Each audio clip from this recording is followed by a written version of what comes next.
सौभाग्य आरोग्यम देहि मे परमम सुखम रूपम देहि जयम देहि यशो देहि द्विषो जहि। नवरात्र में उपवास सदियों पुरानी परंपरा है। व्रत का कनेक्शन महज आस्था से ही नहीं, सेहत से भी जुड़ा हुआ है। और अच्छी बात यह है कि एक भुक्तम सदा आरोग्यम द्विभुक्तम बलवर्धनम के सिद्धांत को अब वेस्टर्न कंट्रीज भी मानने लगी है। मीनाक्षी, यूनिवर्सिटी ऑफ कैलिफोर्निया ने आयुर्वेद के सिद्धांत को मेटाबॉलिक सिंड्रोम वाले मरीजों पर अप्लाई किया है और जल्द ही इसका उन्हें फायदा भी नजर आया। आप सोच रहे होंगे कि आखिरकार ये मेटाबॉलिक सिंड्रोम है क्या, तो सीधे सीधे आपको बताते हैं और समझाते हैं।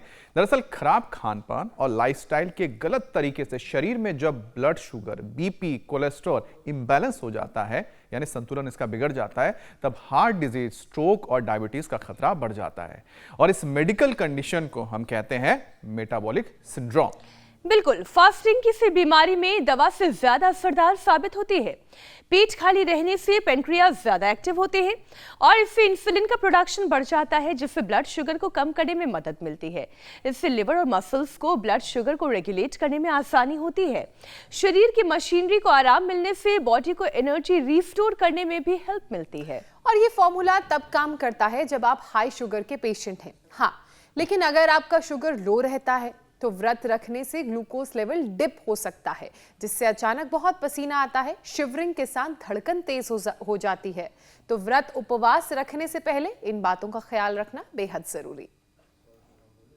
मतलब यह है कि शुगर लेवल ज्यादा बढ़ जाए तो भी दिक्कत, अब कम हो जाए तो भी परेशानी। ठीक कहा आपने। ऐसे में वो 20 करोड़ से ज्यादा लोग आखिर करें क्या जो डायबिटीज के शिकार हैं या वो प्री डायबिटिक हैं, वो व्रत कैसे रखें, ये तमाम बातें हम जानेंगे योग गुरु स्वामी रामदेव से। स्वामी जी, बहुत बहुत स्वागत है आपका। प्रणाम स्वामी जी। आज नवरात्रि का दूसरा दिन है। आज का दिन माँ ब्रह्मचारिणी को समर्पित है और इस मौके पर व्रत, उपवास और योग से शुगर कंट्रोल कैसे होगा, आज यही सिद्धांत हमें आपसे समझना है। ब्रह्म कहते हैं ओज तेज को, ब्रह्म कहते हैं अपनी जीवनीय शक्ति को, प्राण शक्ति को। और इस ब्रह्मांड में भी जो परम तत्व है, परम शक्ति है, पराशक्ति, उसको भी ब्रह्मचारिणी कहते हैं। इधर तो हमारी ये ब्रह्मचारिणी जो भगवती स्वरूपा बहनें हैं, ये अभ्यास कर रही हैं मेरे साथ। और आप भी मीनाक्षी जी, ज्योत्सना जी और मेरे भाई अमित जी, ब्रह्मचारी बोलो, ब्रह्मचारिणी बोलो। वो ब्रह्मचर्य की शक्ति, वो संयम की शक्ति, वो योग की शक्ति, वो सनातन की आध्यात्मिक शक्ति जो हमारे भीतर है, उसी को जगाने के लिए एक तरफ आज यहाँ पर मधुमेह के लिए पूरे अभ्यास हम बता रहे हैं, सूर्य नमस्कार से शुरुआत कर रहे हैं, और दूसरी तरफ एडवांस योग भी चलेगा, जिसको हमारी ये ब्रह्मचारिणी ब्रह्मवादिनी बहनें करती रहेंगी निरंतरता के साथ। इधर माँ भगवती की आराधना के साथ यज्ञ की साधना भी चल रही है। तो प्रतिदिन हम वृक्षासन से, ताड़ासन से, सूर्य नमस्कार से शुरुआत करें और एक रिदम की तरह, एक अनुष्ठान की तरह, एक एक योग के तत्व को, एक एक आयुर्वेद के तत्व को, प्रकृति की, संस्कृति के सनातन शाश्वत तत्वों को, सत्यों को जीवन में जब ऐसे आत्मसात करते चले जाएंगे, ये तो कितना ईजी है। इतना ही शुरू कर दें, यहाँ से शुरू करें। और जो इतना भी ना कर पाए तो वो ऐसे 10-10 बार यहाँ से शुरू तो करें, ऐसे ऐसे। और इससे आप मेटाबॉलिज्म की बात कर रहे थे, वो तो अच्छा होगा ही सो होगा। आज जो रतपतिया हम बड़ी मुश्किल से खोज के लाए, वो भी हमने यहाँ रख दिया। फिर गिलोय है, चिरायता है, कुटकी है, सदाबहार है, गुड़मार है, विजयसार है, इंसुलिन का पौधा है। तो ये गिलोय, एलोवेरा, आंवला, इसकी क्या महिमा है अंत में भी बताएंगे। और खीरा, करेला, टमाटर का जूस तो पिलाते हैं। एलोवेरा, टर्मरिक, मेथी, एटीएम की सब्जी भी खिलाते हैं। और ये थोड़ी थोड़ी दंड बैठक भी शुरू में पावर योगा इसलिए कराते हैं कि सुबह एक बार, और अब तो वैसे भी थोड़ी सर्दी आने वाली है, तो कम से कम ऐसे 10 बार से तो शुरू कर दिया है लोगों ने। अब यात्रा आगे पहुंच गई है 10 बार से। अब तो मीनाक्षी, ज्योत्सना जी, अमित जी, 100 बार आप भी पहुंच गए हो। और ऐसे करने में ना 2 मिनट लगते हैं। बातों बातों में ही हो जाता है। तो देखो ऐसे करते करते पूरा जीवन निरामय हो जाएगा। मेटाबॉलिज्म तो अच्छा होगा, स्वामी शुगर को जी। तो मिटाना ही है। सबके भीतर स्कूल में अखंड ब्रह्मचर्य जब बच्चे का बल बदमाशी पैदा करते करना, थे, ब्रह्मचारिणी माँ की उपासना करते करते। स्वामी जी स्कूल में जब बच्चे बदमाशी करते थे, अपने स्कूल के टाइम की बात बता रही हूँ, तब उन्हें उठक बैठक का पनिशमेंट दिया जाता था। अब ये रियलाइज होता है कि पनिशमेंट भी बड़ा सोच समझ के बनाया गया था कि उठक बैठक करो, हमेशा हेल्दी रहोगे। मैंने तब नहीं किया क्योंकि तब पनिशमेंट मिली नहीं। आज आप जो है योग हमसे करवा रहे हैं, बराबर उठक बैठक हम करते हैं। लेकिन स्वामी जी मुर्गा भी तो बनाते थे। वो दिख रहे हैं और वो स्वभाव बन गया। यहाँ, वो भी फ्लेक्सिबिलिटी टेस्ट था। वही मैं सोच रही हूँ कि उस वक्त टेस्ट नहीं हुआ तो अब टेस्ट हो रहा है, फिर यानी टेस्ट होते रहना जरूरी मुर्गा है। बनने से बच जाओगे, कटने से लुटने पिटने से बच जाओगे। स्वामी जी व्रत और उपवास की अब बात कर लेती हूँ, और तो इसके ये साथ तो हो साथ गया योगाभ्यास। आज का पावर योगा। इसके बहुत सारे फायदे हैं। इसके जरिए आसानी से मेटाबॉलिक सिंड्रोम को कंट्रोल किया जा सकता है। लेकिन नवरात्रि में बहुत लोग ऐसे भी हैं जिन्हें लो बीपी की परेशानी होती है। कई बार बहुत ज्यादा देर तक भूखा रहने पर उनका शुगर लेवल डिप करने लगता है, उनका ब्लड प्रेशर लो होने लगता है। तो जिनकी ऑलरेडी ही लो शुगर है, जिन्हें लो बीपी या लो शुगर की भी परेशानी है, उन्हें अपना ग्लूकोज लेवल कैसे कंट्रोल में रखना चाहिए? स्वामी जी योगाभ्यास के साथ साथ ये भी समझाएं। लो बीपी, लो शुगर, लो इम्यूनिटी, जो माता भूमि ही पुत्र हम पृथिव्या की तरह, इन बहनों की तरह ये ब्रह्मचारिणी ब्रह्मवादिनी बहनें जैसे भूनमनासन कर रही हैं, इतना न कर पाए तो कोई बात नहीं, तो क्या करें? तो देखो यहाँ से शुरुआत कर रहे हैं, मंडूक आसन कर रहे हैं। मंडूक आसन जो रोज करेंगे, योग से समत्वम योग उच्यते। जो बहुत उत्तेजनाएं हैं शरीर में, बहुत बीपी शुगर बढ़ रहा है, कई बार एकदम डाउन चला जाता है, ये जो अति में चल रहा है सब कार्यक्रम, ये बैलेंस होगा। फिर जिनका अचानक बीपी लो हो जाता है, वो अश्वगंधा और शतावर लिया करें। व्रत उपवास के दिनों में भी लिया जा सकता है, 1-1 ग्राम ले लिया करें। बड़े सस्ते और बहुत ही इफेक्टिव है। 1-1 ग्राम अश्वगंधा शतावर, माँ बहन बेटियाँ सब, भाई बच्चे बुजुर्ग जवान, किसी को भी ये समस्या है, लो बीपी कभी नहीं होगा अश्वगंधा शतावर से। वैसे इंस्टेंट बीपी डाउन चला जाता तो अश्वगंधा रिश्क पिलाते हैं, खजूर, मुनक्का, अंजीर। वैसे तो लोग चीनी का पानी घोल घोल के पिलाते हैं, अच्छा नहीं होता है। तो आप हनी ले लें, मुनक्का, खजूर, अंजीर ले लें, अश्वगंधा रिश्क, ये तो लो। अब ये तो लो बीपी के लिए, लो शुगर के लिए बता दिया। अच्छा, अब हाई हो जाए तो, अचानक हाई हो जाए तो अनुलोम विलोम, भ्रामरी, उद्गीत, शीतली शीतकारी प्राणायाम, श्वासों पर ओंकार का ध्यान।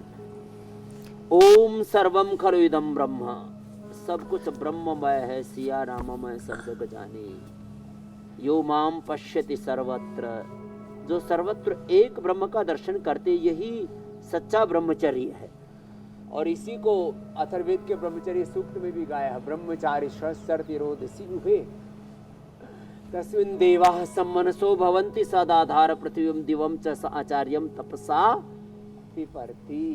तो देखो ऐसे और ऐसे, ये पूरा पैकेज चल रहा है प्रवाह से लगातार। और हम इस तत्व को आत्मसात करें जरा। जिनको एकदम से बीपी हाई हो जाता है ना, सांसों पर ध्यान धरें और ये माने मैं उस भगवान का, भगवती का, मैं शिव पार्वती का, लक्ष्मी नारायण का, सीता राम का ही साक्षात विग्रह हूँ। ऐसी जो भाव चेतना में जिएंगे, फिर उनको कोई रोग, कोई विकार का प्रश्न ही नहीं। ये इतना जबरदस्त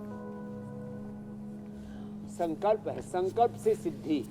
तो सांसों पर नियंत्रण करने से एकदम बीपी शुगर नियंत्रित हो जाता है। ये इतना बड़ा विज्ञान है। तो जो ना कर पाए मंडूक आसन, योग मुद्रासन, कम से कम वो वक्रासन तो कर ही सकते हैं ऐसे। और जो वक्रासन भी ना कर पाए ना ऐसे ऐसे, तो उनके लिए हमने एक सरल उपाय बताया। ऐसे बैठे बैठे ऐसे ऐसे घूम जाए करें ऐसे, और इससे पेनक्रियाज को पूरी एक्सरसाइज मिलती है। और धीरे धीरे जैसे ये गुरुकुल के ये स्टेप्स हैं, ऐसे चढ़ते चढ़ते इसकी तीसरी मंजिल तक, चौथी पांचवी मंजिल तक पहुंच जाते हैं। तो धीरे धीरे पहुंच जाएंगे, मंजिल पा ही लेंगे धीरे धीरे ऐसे। और फिर ये गोमुखासन भी बड़ा ज़बरदस्त है। तो जिनको एकदम से बीपी हो जाए, लौकी का जूस, मुक्तावटी, बीपी ग्रिड देते ही फायदा विद इन 5 मिनट्स, इतना ज़बरदस्त। और थोड़ा हाथ पैर ठंडे पानी में धो लें, मुंह थोड़ा ठंडे पानी से धो लें, बीपी नॉर्मल। शुगर के लिए तो खीरा, करेला, टमाटर का जूस अप्रतिम है। खीरा, करेला, टमाटर का जूस। फिर ये आंवला, एलोवेरा, आंवला फ्रेश भी आ गया, एलोवेरा, गिलोय, तुलसी, नीम, हल्दी, ये चिरायता, कुटकी, गुड़मार, विजय सार, सदाबहार, अब तो रतपितिया भी आ गया। रतपितिया का पौधा देखो ऊपर कितना सुंदर, ये ऊपर पहाड़ पर होता था, हमने नीचे लगा दिया। अब नीचे ये सर्दी में भी चल जाएगा, ऊपर सर्दी में मर जाता है, तो हम ऊपर से उखाड़ के इसको नीचे ले आए और इसको एक पत्ता मुंह में रख देते हैं। 200 से सीधा शुगर 1 घंटे के अंदर ही लो, मुंह में पत्ता रख देते हैं, शुगर नॉर्मल रखते, इंस्टेंट बेनिफिट। ये है इंस्टेंट लाभ वाला कार्यक्रम। तो ये गोमुखासन भाई जो अधिक कर पाए तो बेटियों को देख देख के कर लेना, ये तो एक अलग ही नज़ारा है। तो आज माँ ब्रह्मचारिणी की उपासना का भी दिन है और इधर ये ब्रह्मचारिणी, ब्रह्मवादिनी, श्रद्धामयी हमारी बेटियाँ योग यजन कर रही हैं। ऐसे ही योग यजन पूरे हिंदुस्तान में होने लग जाए, स्वामी जी, हर ये हमारी दिनचर्या का हिस्सा बन जाए, तो कोई समस्या ही ना रहे। कहाँ मधुमेह, कहाँ मोटापा, बीपी, शुगर, कहाँ कोई फिजिकल मेंटल डिजीज होगी। लोग या तो योग आयुर्वेद से विमुख हो गए या हमको कर दिया। फूड माफियाओं ने, ड्रग माफियाओं ने, मेडिकल माफियाओं ने, ये मार्केट माफिया है पूरे। जी स्वामी जी, बहुत से बुजुर्ग ऐसे हैं जो सुबह शाम शुगर की गोली लेते हैं।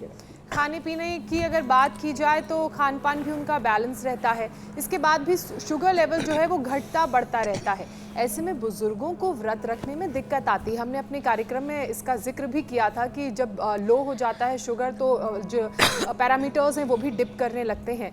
तो उनके लिए क्या उपाय है, वो उपवास कैसे रखें और शुगर लेवल भी उनका बैलेंस रहे, लो ना शुगर बहुत हो जाए ना बहुत तो कभी भी चीनी घोल के मत पीना। लो शुगर हो जाए तो मुनक्का, खजूर या अंजीर खाना। आप जो अचानक फिर जो है ना ये चीनी खाते हैं ना, चीनी का घोल पीते हैं, कभी बहुत ही ज़्यादा डाउन हो जाए तो हनी का घोल तो पिला देते हम, लेकिन चीनी नहीं पिलाना कभी भी।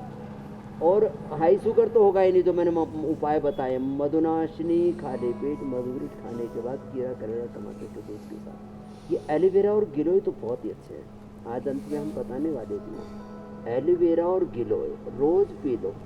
आंवला, एलोवेरा, गिलोय हमने सारे संसार को उपलब्ध करा दिया। तो देखो ये पवन मुक्तासन इतना इजी है, इसको बड़े बुजुर्ग भी कर लेते हैं कि ऐसे कितना अच्छा है ना, ऐसे इतना तो सबसे हो पाता। और उत्तान पादासन, ये मधुमेह की पूरी प्रैक्टिस चल रही है।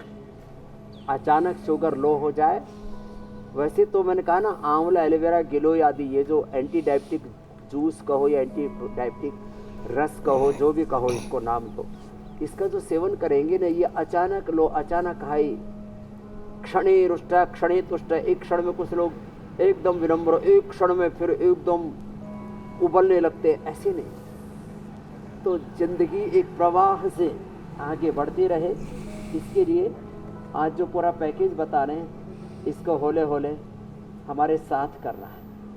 डायबिटीज़ ही नहीं, डायबिटीज़ के कॉम्प्लिकेशंस। अच्छा देखो, उपवास की बात हो रही है, तो जिनको शुगर है ना, उनको आलू की सब्जी, पेठी की सब्जी, और वो भी मीठा डाल के, चीनी डाल करके, गुड़ डाल करके लोग बनाते हैं ना।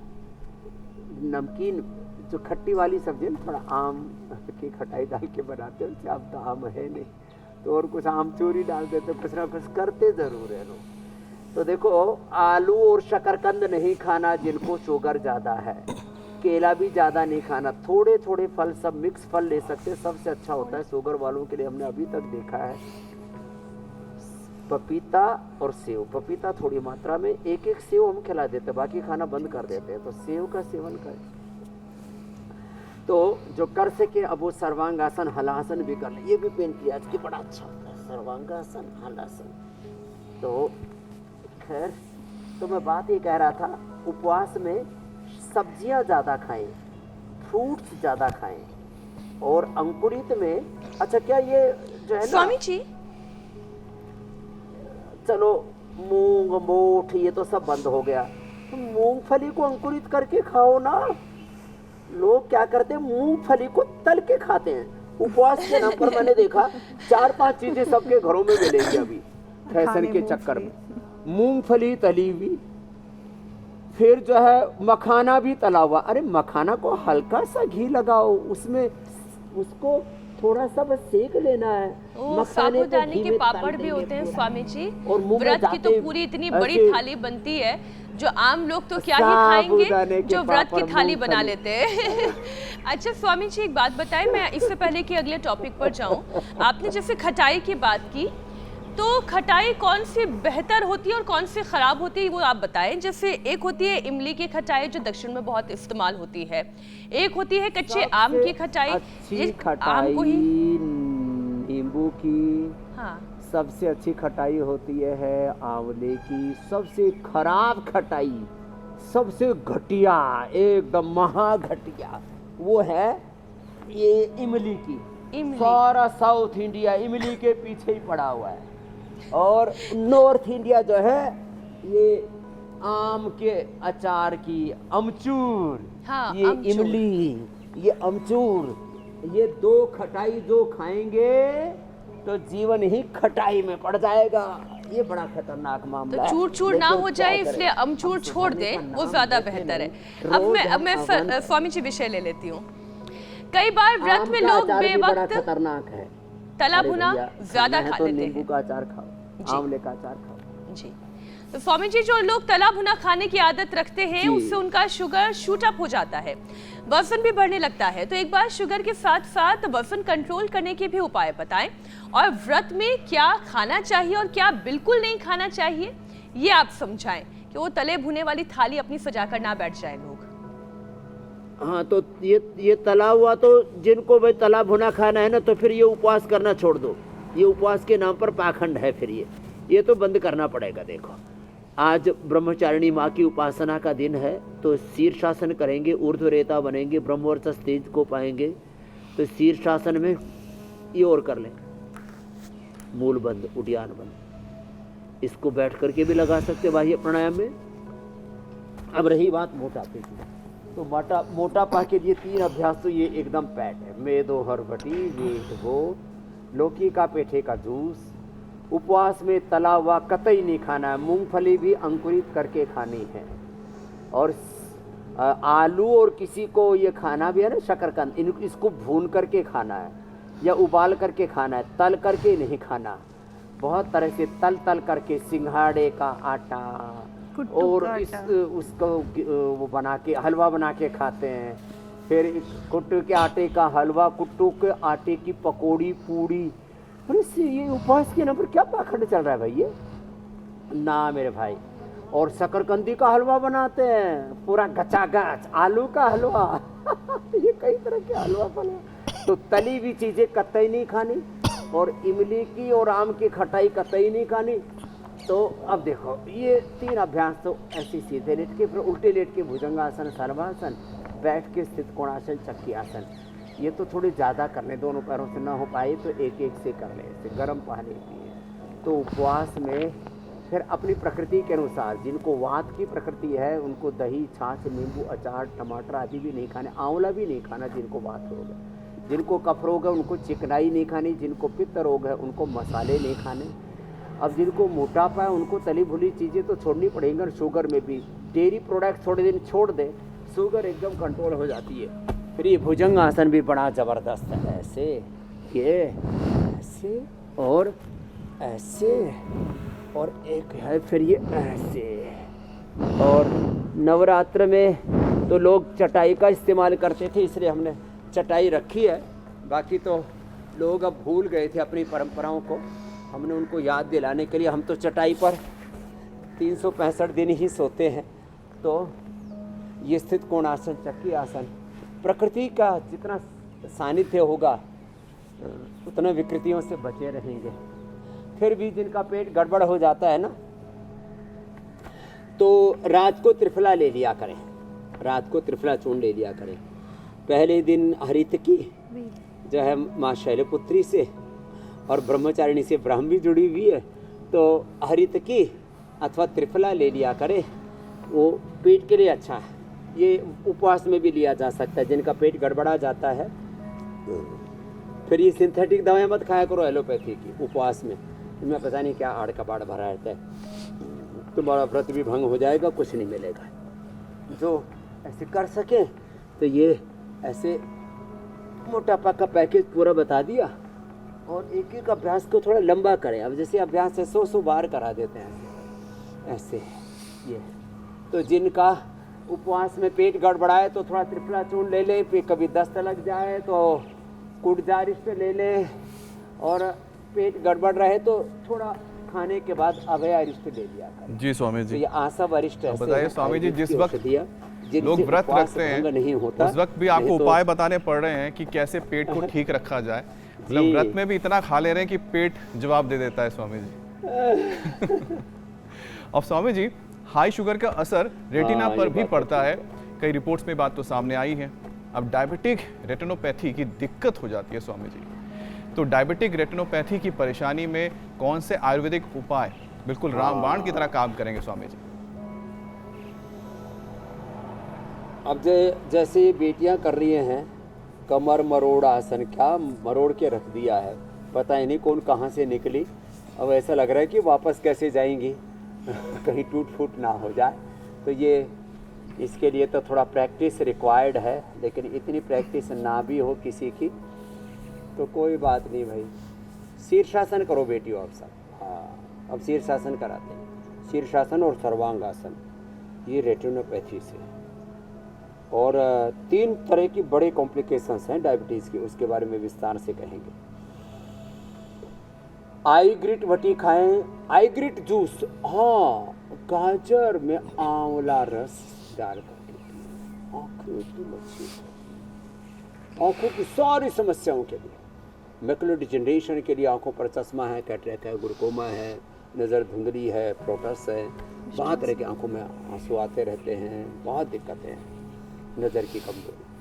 आईग्रिट ड्रॉप, आईग्रिट वटी, आईग्रिट जूस हमने इसका नाम ही दिया है, गाजर और आंवला, फ्रेश आंवला मिलने लग गया अभी।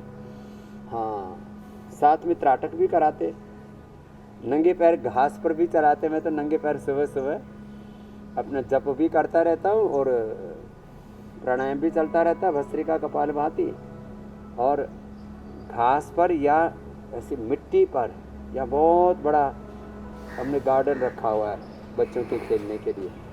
बच्चे तो शाम को खेलते हैं, हम सुबह सुबह 3 बजे खेलते हैं, उसमें दौड़ते रहते हैं, टहलते रहते हैं, उसमें दौड़ते रहते हैं। अनुलोम विलोम, भ्रामरी उद्गीत, ये आँखों के लिए, ओंकार ध्यान, त्राटक, ओम, त्रिफला से आईवास, जल नेति और सूत्र नेति, इसके लिए अप्रतिम। और ये पॉइंट भी बड़ा अच्छा है, आँखों पर बहुत बुरा असर आता है, ब्रेन नर्वस सिस्टम पर जब बुरा असर आता है तो न्यूरोग्रिट, इम्यूनोग्रिट, और अभी अश्वगंधा शतावर जो मैं बता रहा था उसको देते हैं। अनुलोम विलोम ज़्यादा कराते हैं, या अनुलोम विलोम आँखों के लिए, और मैंने रेटिनोपैथी और न्यूरोपैथी के लिए बराबर। फिर सबसे बुरा असर आता है किडनी के ऊपर। इतने ज़्यादा लोगों को डायलिसिस कराना पड़ रहा है, पूरे देश में करोड़ों लोगों का डायलिसिस हो रहा है। हर जिले के अंदर 50-50 मशीनें लगी हुई हैं डायलिसिस की, तो भी कम पड़ रही हैं। इतनी लोगों की किडनियाँ खराब हो रही हैं जी। फिर किडनी ट्रांसप्लांट का आगे क्या होगा, एक बहुत बड़ी त्रासदी से देश गुजरने वाला है। यदि अभी इसे हमने ध्यान नहीं दिया तो करोड़ों लोगों को किडनी ट्रांसप्लांट, करोड़ों लोगों को लिवर ट्रांसप्लांट, टाइप 1 डायबिटीज से फिर पैंक्रियाज का ट्रांसप्लांट, इतना पॉल्यूशन और प्राणायाम करते नहीं लोग तो लंग ट्रांसप्लांट, फिर आंखें बदलो, लंग बदलो, लिवर किडनी पैंक्रियाज बदलो, अब क्या क्या बदलोगे भाई, घुटने बदलो, ये अदला बदली से बात नहीं बढ़ेगी। अपनी जीवन शैली बदलो। क्या हम लेकर आए और क्या से क्या हो जाते हैं, किडनी की जब प्रॉब्लम ज़्यादा हो जाती है तो देखो ये तो आँख के लाइफस्टाइल नहीं सुधार पाते हैं। स्वामी जी, शुगर की परेशानी अगर लंबे वक्त तक रह जाए तो हड्डियां भी कीर्तन करने लगती हैं। शारदीय नवरात्र के बाद से तो हल्की हल्की सर्दी भी महसूस होने लगती है स्वामी जी। मतलब ये कि जिन्हें जोड़ों में दर्द की परेशानी है वो अब ट्रिगर होने का समय बस आ ही रहा है। तो एक session Swami ji bone for joints की हेल्थ के लिए भी करवा दें, नवरात्र के 9 दिन में पूरे शरीर को रिजुविनेट करना हो। एक तो व्रत में तो नहीं खाते हैं, बाकी जौ का आटा खाएं, लौकी की सब्जी का प्रयोग करें। और अभी इस समय उपवास के दिनों में आप हरा धनिया, गोखरू और इसका नीम और पीपल के पत्तों का रस इतना ले लें। ये पॉइंट दबाएं। रीनोग्रिट ले लें, रीनोग्रिट वटी। और थोड़ी समस्या है तो चंद्रप्रभा गोक्षरादि से भी ठीक हो जाती है, पुनर्नवादि से भी ठीक हो जाती है। ये पॉइंट दबाएं। ये आँख के लिए, ये किडनी के लिए, ये और ये दोनों हाथों में, यहाँ से ये पॉइंट है। और ऐसे और ऐसे। और फिर जो है कपालभाति ज़्यादा करें, पानी पूरा पिए। कुछ लोग उपवास में भी पानी कम पीते हैं, फिर पानी की कमी से भी किडनी गड़बड़ होती है। ऊपर से किडनी को ज़्यादा काम करना पड़ता है शुगर को फिल्टर करने के लिए, तो उससे भी किडनी खराब होती है। अगली बात अब आई हड्डियों की। हड्डियों के लिए एक तो धूप में बैठा करें। अभी धूप अच्छी लग रही है। यही 15 दिन पहले धूप लगती थी ना, तो ऐसे लगता था पूरा शरीर ऐसे और मन ऐसे बेचैन सा हो जाता था। अब अच्छा लग रहा है। और शारदीय नवरात्र कहते इसलिए हैं कि अब शरद ऋतु का आगमन हो रहा है, अब इसका स्वागत करो। लेकिन शरद ऋतु का स्वागत वही कर पाएंगे जिनकी हड्डियाँ अच्छी, आपने कहा। नहीं तो जिनको osteopenia, osteoporosis, arthritis, rheumatoid arthritis, CRP, any, Evin, HLP 27 बढ़ा हुआ है, यूरिक एसिड बढ़ा हुआ है, हड्डियाँ कमज़ोर हैं, वात प्रकृति है, तो एलोवेरा, गिलोय, पारिजात, निर्गुंडी, सहजना, ये 5 चीज़ों के नाम धीरे धीरे मैंने इसलिए बोले। एलोवेरा, गिलोय, पारिजात, निर्गुंडी, सहजना, इनका रस। और फिर दूध में थोड़ा हल्दी और शिलाजीत, बड़े ज़बरदस्त है, हड्डियाँ फौलादी हो जाती हैं। ये सूक्ष्म मैम जो बता रहे हैं ये सब करें ऐसे ऐसे, एक एक ऐसे सूक्ष्म व्यायाम को ऐसे करने से हड्डियाँ अंदर से। प्राणायाम करें, दही छाछ नींबू चाट टमाटर न खाएं। खाली पेट पेडानिल गोल्ड खाने के बाद ऑर्थोग्रेट, और अंदर से हड्डियाँ ज़्यादा भुरभुरी हो गई तो ऑर्थो केयर। डायबिटीज़ में जैसे डायबिटीज़ केयर हमने इधर रखा हुआ है ना, ये डायबिटीज़ केयर है, इधर ये जामुन का सिरका है, मदनाशिनी मधुग्रिट है। ये आयुर्वेद की वो चीज़ें हैं जो हमारे पेनक्रियाज को हेल्दी बनाने में और शरीर को किसी प्रकार की डेफिशिएंसी से बचाने में मदद करते हैं सूक्ष्म व्यायाम। तो ऐसे ही पेडानिल गोल्ड ऑर्थोग्रिट भी अंदर से हड्डियों को इतना फौलादी बना देता है। जैसे अब हमारी हड्डियां हैं तो कहीं कोई कीर्तन नहीं हो रहा है अंदर। तो विटामिन डी की कमी नहीं होनी चाहिए, B12 की कमी नहीं होनी चाहिए, कैल्शियम की, फास्फोरस की कमी नहीं होनी चाहिए, प्रोटीन की भी कमी नहीं होनी चाहिए। प्रोटीन की कमी होने से भीतर के कार्टिलेज घिस जाते हैं, और चाहे खून की कमी होने से फिर पूरे शरीर में ही पूरा शरीर ही ढीला पड़ जाता है। अर्थराइटिस वालों को खून की भी कमी होती है, उनको फास्फोरस की, कैल्शियम की भी कमी होती है, विटामिन डी की भी कमी होती है। तो छोटी छोटी डेफिशिएंसीज हैं। इससे अपने आप को बचाने के लिए न्यूट्रिशियस आहार लेना चाहिए, और सिंथेटिक न्यूट्रास्यूटिकल नहीं उसमें तो। और उपवास के दौरान तो उनको कतई नहीं लेना चाहिए। तो मैं तो सबसे कहूँगा, आपको यदि डेफिशिएंसी है तो ये कम से कम उपवास के दिनों में, नवरात्रों में तो ये सिंथेटिक दवाइयाँ मत खाओ। आप आयुर्वेद को अपनाओ। Vitamin D, B12, calcium, iron, omega protein आदि के लिए हमने नेचुरल विकल्प दिए हुए। और धूप में बैठा ना, विटामिन डी पूरा मिलेगा। और जो है ड्राई फ्रूट्स को थोड़ा भिगो करके, मूंगफली को भिगो के खाओ, विटामिन B12 की। और जो है डायबिटीज़ वालों के लिए तो जामुन की और आम की जो गुठली है ना, उसको थोड़ा सा हल्का सा सेक करके उसको मुखवास की तरह से खा लेते हैं। ऐसे 1-2 ग्राम खा लेते हैं तो B12 की पूर्ति हो जाती है। दूध, दही आदि से तो कैल्शियम की पूर्ति हो जाती है। विटामिन सी जो है ना, वो बड़ा एक क्वेश्चन बना रहता है। विटामिन सी खाओ तो शरीर में दर्द होने लगते हैं, तो इसके लिए हमने रोजी हिप से विटामिन सी तैयार किया है। उससे आपको पेन नहीं होगा और विटामिन सी की पूर्ति हो जाएगी। जी, तो क्या करें क्या ना करें कि हड्डियों का कीर्तन ना हो, वो स्वामी जी ने बताया। स्वामी जी, शुगर की परेशानी लंबे वक्त तक रहने पर सर्कुलेटरी सिस्टम भी इससे प्रभावित होता है। हाथ पैर में कमजोरी आने लगती है, कंपन जैसे लक्षण दिखते हैं। तो शरीर की नसें मजबूत रहें, इसके लिए क्या क्या उपाय करने की ज़रूरत है? वो कपकपाहट ना हो, उसके लिए क्या करने की ज़रूरत है? अश्वगंधा, शतावर और सफ़ेद मूसली, कौच बीज, बला बीज, ये मैंने पहले कई बार बताया हुआ है। इसका एक मिक्स हमने करके दिया हुआ है जिसमें अष्टवर्ग भी है, रिद्धि, वृद्धि, जीवक, मेधा, महामेधा, काकोली, क्षीर काकोली, विदारी, कंद, वाराही कंद, अश्वगंधा, शतावर, सफ़ेद मूसली, बला बीज, गिलोय, कौच बीज सब है। तो इम्यूनोग्रिड पाउडर लें या इम्यूनोग्रिड वटी, न्यूरोग्रिड, और साथ में ही जिसमें कह रहा था ना, घर में अश्वगंधा, शतावर और शिलाजीत, 1-1 ग्राम अश्वगंधा, शतावर, शिलाजीत ले लें। ये इतने अच्छे हैं, कभी भी नर्वस सिस्टम की प्रॉब्लम हो ही नहीं सकती। अब ये बेटियां तो हमारी देखो कि आज ज़बरदस्त योग कर रहे हैं, इनको तो देख करके मुर्दों में भी प्राण आ जाए। अब ये माँ ब्रह्मचारिणी का मतलब ये है, ये ब्रह्मचारिणियाँ हैं, ब्रह्मवादिनी, ब्रह्म की उपासना में रहते हैं, संयम सदाचार में जीती हैं। तो नहीं तो माँ बहन बेटियों की हड्डियाँ तो और ज़्यादा कमज़ोर हो जाती हैं, हार्मोनल इम्बैलेंस और बहुत तरह के उपद्रव जीवन में होते हैं। तो हम ऐसे योगाभ्यास में अपने आप को ढालें, योग में अपने आप को ढालें, और जो अनुलोम विलोम प्राणायाम ज़्यादा करें। जिनको ब्रेन नर्वस सिस्टम के डिसऑर्डर्स है ना, हड्डियाँ जो गड़बड़ होती है ना, इसमें एक विटामिन B12 का भी बड़ा योगदान है, B कॉम्प्लेक्स का। उसके लिए मोरिंगा बेस्ट है, सहजना, इसलिए मैंने बताया था एलोवेरा, गिलोय, पारिजात, निर्गुंडी, सहजना। मोरिंगा की टैबलेट भी बड़ी अच्छी होती है इसके। कभी भी फिर नर्वस सिस्टम के प्रॉब्लम, खाली पेट 1 चम्मच घी पीने के लिए मैं कितनी बार बोला, खाली पेट घी या वर्जिन कोकोनट ऑयल ये सुबह सुबह लेना है। ये बड़ी अद्भुत चीज़ें हैं।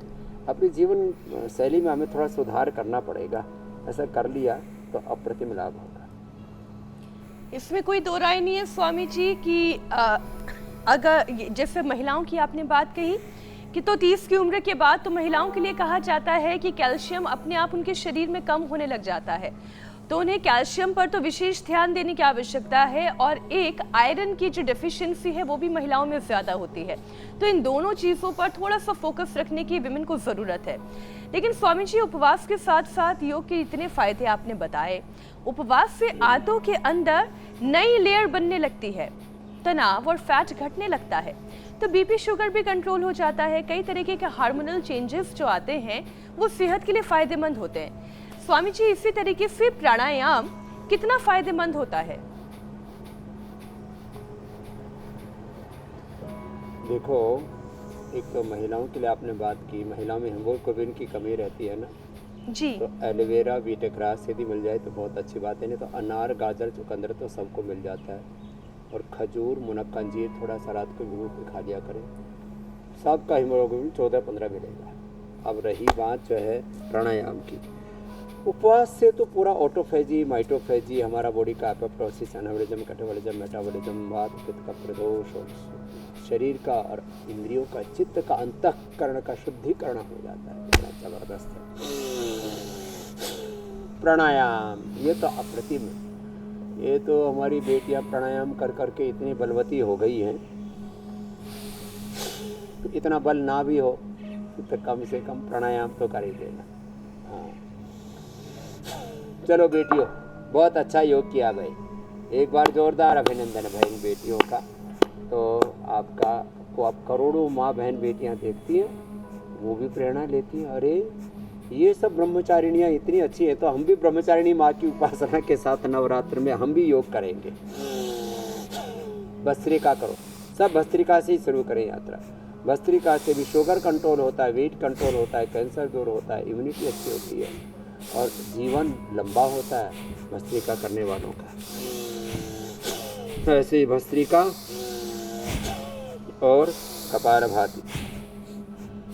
भस्त्रिका 2400 किलोमीटर लंबा सर्कुलेट, 1 लाख किलोमीटर में रेस्पिरेटरी ट्रैक को अच्छा कर देता है। कपालभाति ये तो पूरे इंटरनल ऑर्गन्स को ऐसी एक्सरसाइज देता है, लीवर, किडनी, आंतें, prostate, uterus, ovary, lung, heart, सब आंतरिक हमारे अंग प्रत्यंग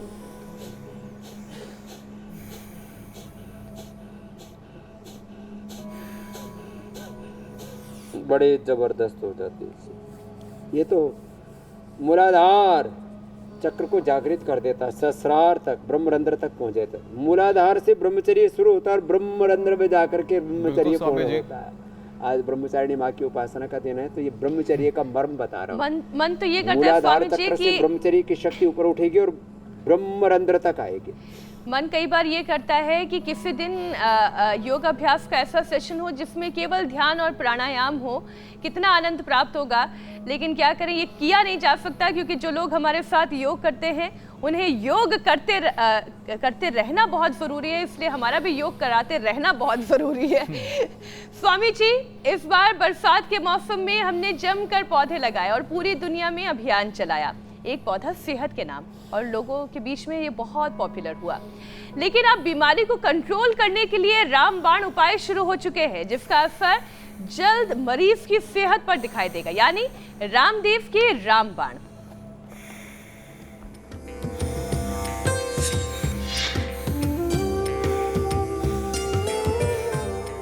तो स्वामी जी, आज अपना रामबाण चला दीजिए।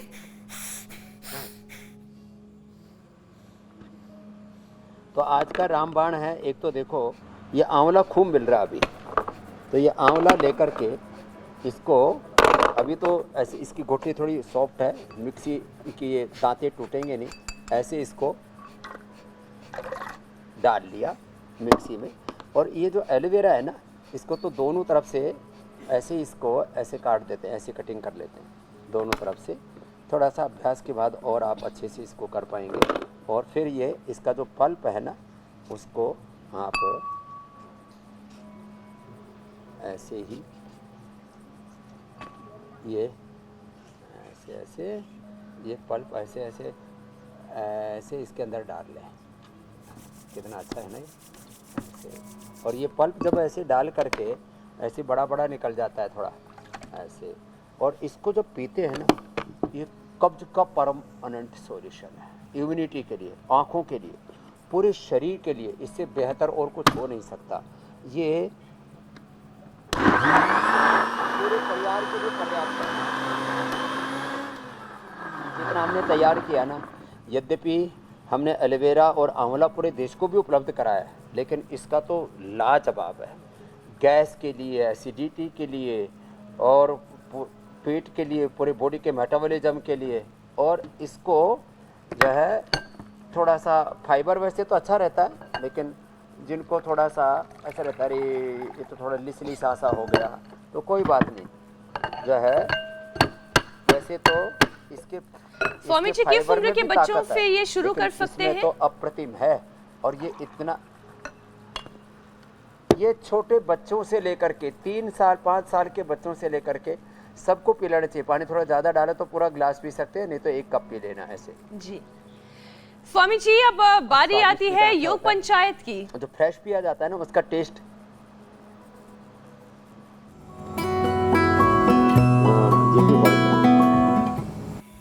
स्वामी जी, दर्शकों ने योग पंचायत के बहुत सारे वीडियोस भेजे हैं, कुछ अच्छे वीडियोस हम दर्शकों के सामने रख रहे हैं। जैस्मिन हिसार से, मंजुला राजस्थान से इन्होंने योग पंचायत लगाई है।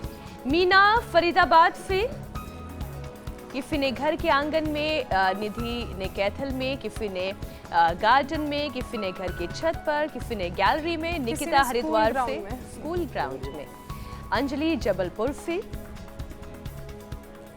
कुलदीप उत्तराखंड से, प्रियंका सोलापुर से, ये तो सारी लड़कियां हैं, आहा। रामनिवास देवास से बहुत सारे वीडियोस आए स्वामी जी। रेखा ललितपुर से, इतने अच्छे अच्छे वीडियोस हैं। और भाविका राजसुमन से, जिन्होंने योग पंचायत वीडियो, एक बार जोरदार अभिनंदन है भाई। और डॉक्टर तृप्ति सनप है, जिन्होंने पुणे में एक अस्पताल से ये वीडियो भेजी है स्वामी जी। ये और दिलचस्प है, अस्पताल के अंदर योग पंचायत लगी। क्या बात है। अस्पताल में, स्कूलों में, कॉलेजों में, शिक्षा में, चिकित्सा में, सब जगह अब योग का जलवा है। इससे पहले ललितपुर में भी एक अस्पताल में योग पंचायत लगी थी स्वामी जी। इस बार पुणे में योग पंचायत लगी है अस्पताल की ही गैलरी में। इनके लिए तो विशेषकर तालियां। स्वामी जी, अब आज की योग पंचायत का चैलेंज क्या है? हाँ, आज की योग पंचायत का चैलेंज है, देखो पद्मासन में बैठो और पद्मासन में बैठ करके उत्थित पद्मासन करो। पद्मासन में बैठे और ये सबसे हो जाएगा, वैसे कोई कठिन नहीं है। दोनों हाथ साइड में लगाए, अंगुलियों पर भी कर सकते हैं और मुट्ठियों पर भी, ऐसे भी कर सकते हैं, ऐसे भी कर सकते हैं। चलो सब बेटियां उठो, ऐसे ऐसे ही उठ जाओ। तो ये उत्थित पद्मासन ये कल की योग पंचायत का टास्क है और ऐसे 10 सेकंड का एक वीडियो बना करके भेजना है, थोड़ा डटे रहना है। और जिनमें ताकत है वो तो हाथ ऐसे बीच से भी डाल करके कर लेते हैं, वो तो फिर जो है थोड़ा ज़्यादा ही हो जाएगा, लेकिन इतना तो स्वामी जी, सभी उतना कर ही बहुत ही है। लेंगे, इतना ही कर उत्थित लिया पद्मासन। तो स्वामी जी, अब आपसे इजाजत लेने का वक्त आ गया है। बहुत बहुत धन्यवाद। प्रणाम स्वामी जी, शुक्रिया। बहुत बहुत धन्यवाद, बहुत बहुत प्रणाम, सबको नवरात्रि की शुभकामनाएं।